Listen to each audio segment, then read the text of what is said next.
Virus सगळ्याचे म्हणण्यापेक्षा काही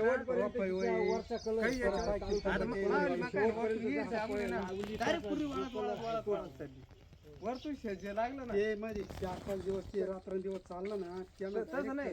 काही पिशा हिरव्यागार आहे आणि काही पिशा वाळत चालल्या असं. पायनियर सगळ्यांवरती तो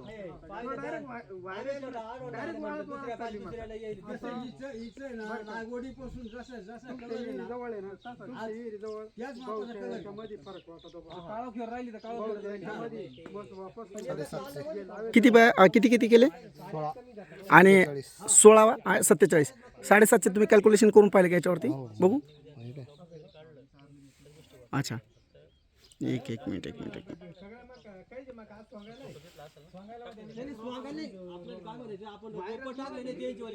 47/16 करून पाहिलं तुम्ही? चाल ठीक आहे. तुमचं काय नाव आहे? कैलास कोल्हे. आणि मोबाईल नंबर? 9657500692. धन्यवाद.